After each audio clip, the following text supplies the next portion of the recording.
ce nouveau magazine, Vemiti, notre charmante présentatrice, se frotte ou s'essaye au VAR, sport roi au Fénois, avec son coach Tamatoa.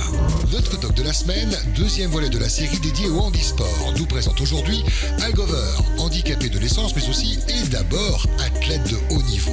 Nous achèverons d'en prendre plein les yeux avec notre séquence émotion et ses plus belles images du best du web. Bonne session à tous.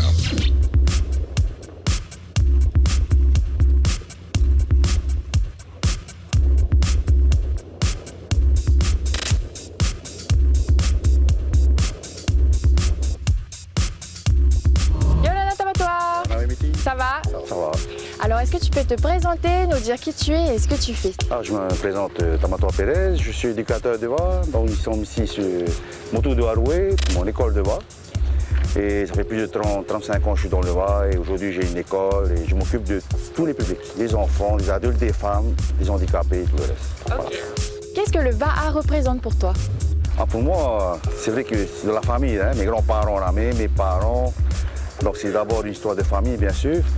Mon père qui est originaire de Totila, où on dit c'est le berceau du VAR. Donc, je suis né là-dedans, j'ai grandi, ma passion est devenue mon métier. Donc tu as un club et une école, donc qui est-ce que tu coaches et où est-ce que tu les coaches? Alors justement, par rapport à mon école, je m'occupe aussi des jeunes des quartiers. Donc je détecte souvent des potentiels, hein, des bons gabarits, aussi bien hommes que femmes. Et au niveau scolaire, c'est pareil, je m'occupe aussi des primaires, des collégiens, des lycéens. Donc j'arrive aussi à détecter et après à les recruter au sein de mon club, Tedito, où on s'entraîne aussi sur le même site, c'est-à-dire au Motu de Haroué.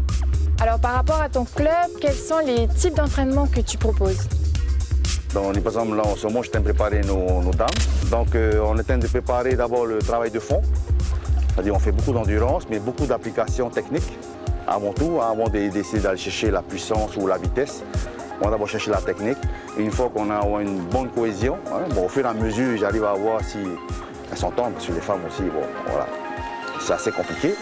Mais une fois qu'elles viennent ici sur place pour l'entraînement, ça veut dire qu'elles savent ce qu'elles veulent.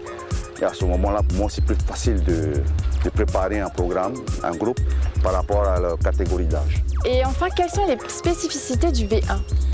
Dans le V1, il est assez compliqué. Pourquoi? Parce qu'il regroupe tous les postes clés. Quand on va sur un V6 ou un V3, il y a le meneur, celui qui donne le rythme, hein, mais qui est attentif aux consignes du capitaine, qui lui est au milieu. Donc le capitaine et le meneur doivent connaître tous les coups de rame. Et bien sûr le barreur. Le barreur, lui, est là pour diriger. Maintenant, tu mets tous ces trois postes en un et ça donne le V1. Donc c'est ce qu'on va faire aujourd'hui. Voilà, c'est le challenge que je te propose. C'est-à-dire que je te demandais de ramer pendant au moins, on va dire 10-15 secondes. On rame un coup de rame à gauche, un coup de rame à droite, un coup de rame à gauche, et ainsi de suite. Après, deux coups de rame, 1, 2, 1, 2, ensuite 1, 2, 3, 1, 2, 3, 3. Et ça, sur une distance peut-être de 200 mètres, hein, on va se diriger vers une bouée. Et si tu arrives à appliquer ça tout en gardant ta direction, ton challenge sera réussi. Ok, j'ai jamais fait de V1, donc c'est tout nouveau pour moi. Donc j'espère que je vais y arriver. C'est parti. Tu places déjà la pale à l'angle, dans un angle, comme si tu fais ton 45 degrés. Et en faisant ça, tu as plus de facilité à avancer et en même temps corriger la trajectoire. Il faut que la pale soit toujours au fond de l'eau, voilà. Voilà. Ton petit contrepoids, tu regardes devant, comment ta pilote réagit.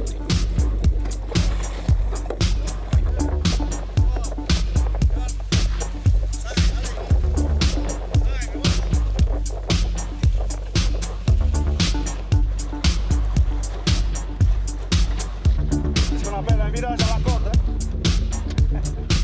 Sans jeu de mots.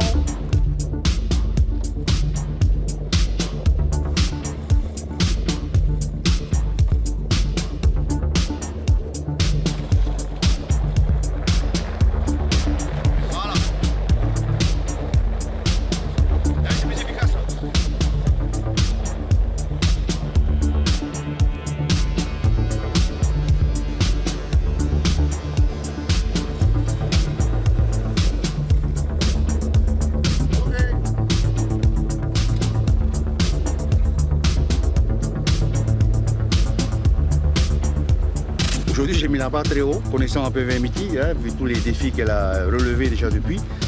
Je me suis permis de vraiment mettre le niveau très haut et elle a très bien assuré. J'étais vraiment agréablement surpris.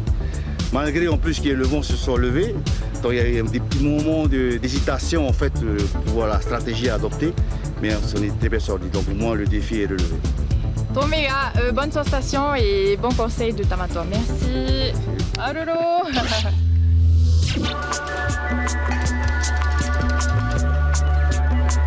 On continue notre série de docs avec Al Gover, handicapé de naissance, qui nous parle sans tabou de sa vie et plus particulièrement de sa passion pour le Va'a.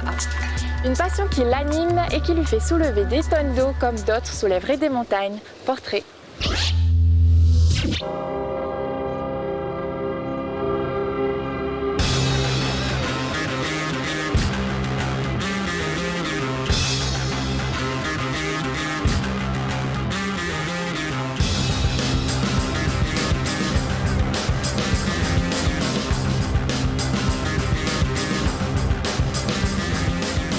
Le fait d'être handicapé de naissance n'a jamais empêché Al Gover d'être un battant. À 33 ans et après seulement 3 ans de rame, ce technicien prothésiste est même devenu l'une des grandes figures du handisport au Fénois, boosté par sa participation au championnat du monde de VA à vitesse, organisé en 2018 à Tahiti. Un vrai parcours de Haïto.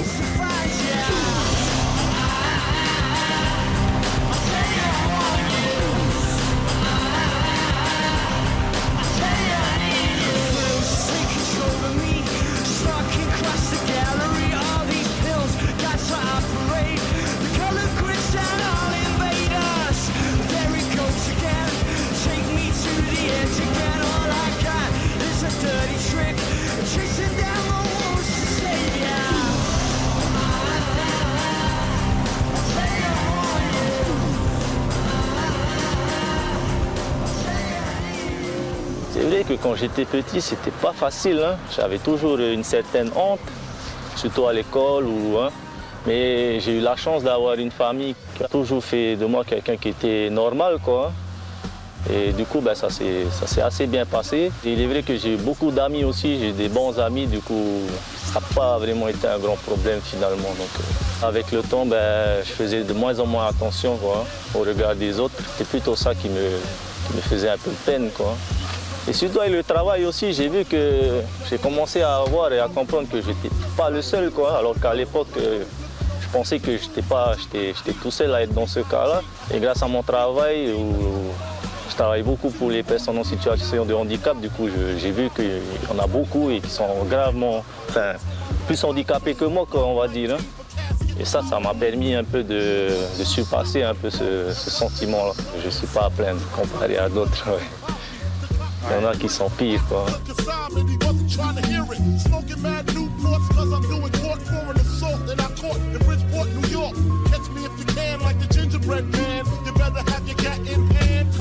J'aime beaucoup ce travail, je fais beaucoup de choses. Je fais de la soudure, je travaille le carbone, la résine, du bois, je fais beaucoup de choses, du coup c'est intéressant.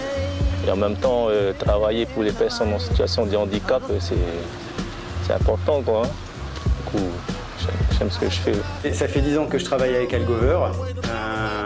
Depuis quelques années, il est dans une phase d'émancipation importante. Il prend une grande confiance en lui. Tant au niveau des appareillages, il fabrique les appareillages et ça se passe super, il fait du super boulot. Là récemment, il vient de prendre en main les fonctions de gestion du robot. Il avait à relever un défi important dans le pilotage du nouveau robot. J'ai été très surpris des capacités qu'il a eues à relever ce défi.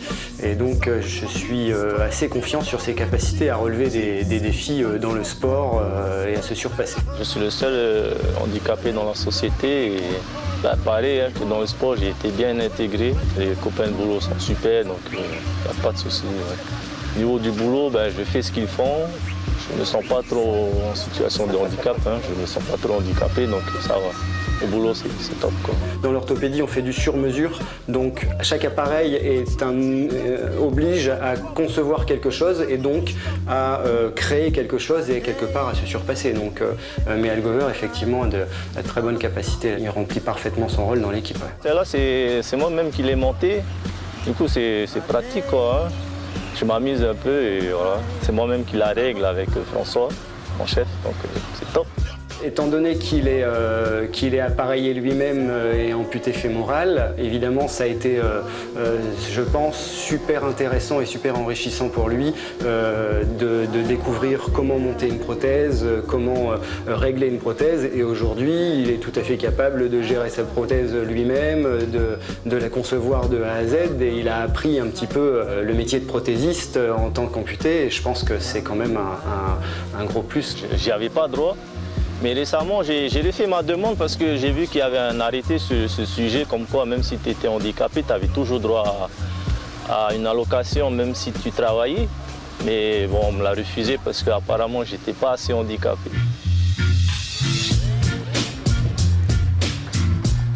Bien avant de prendre une rame en main, Algo a toujours cherché à devenir à travers le sport une version optimisée de lui-même. Comme en tennis de table, qui lui a offert une médaille de bronze aux derniers Jeux du Pacifique de Apia en 2019.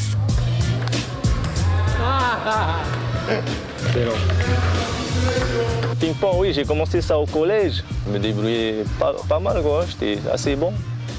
Et du coup, là c'est pareil, c'est la Fédé Handisport qui m'a contacté pour participer aux Jeux du Pacifique, qui s'est déroulé en 2019. Et du coup, j'y ai participé et ça s'est plutôt bien passé. Depuis que je me suis mis à fond dans le VAA, j'ai un peu laissé le ping-pong. J'aimais bien y retourner, quoi.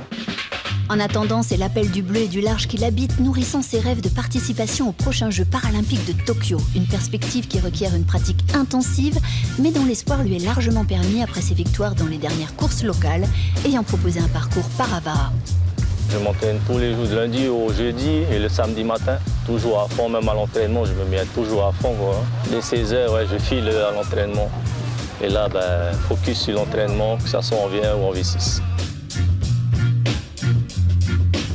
Grâce à ses entraînements quotidiens avec des rameurs valides qui le poussent chaque jour un peu plus dans ses retranchements, Algo relève tous les défis l'un après l'autre.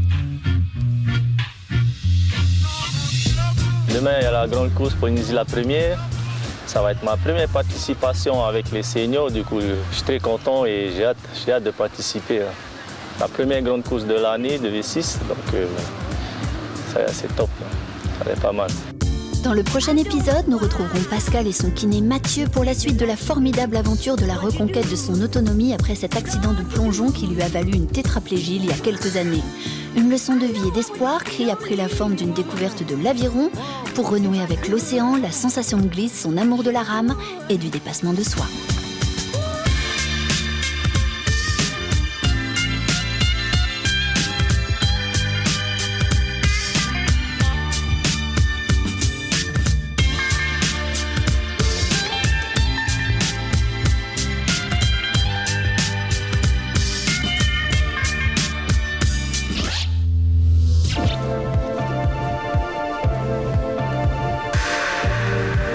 C'est parti pour notre séquence émotion avec le best du web.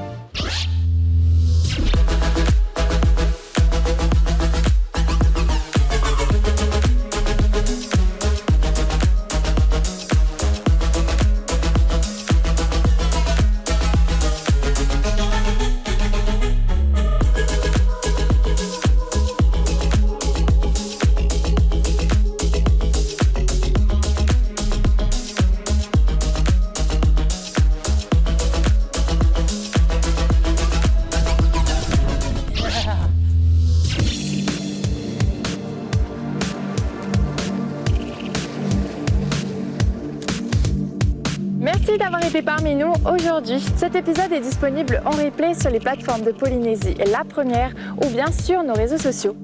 On se dit à la semaine prochaine. D'ici là, bonne glisse à tous. Nana!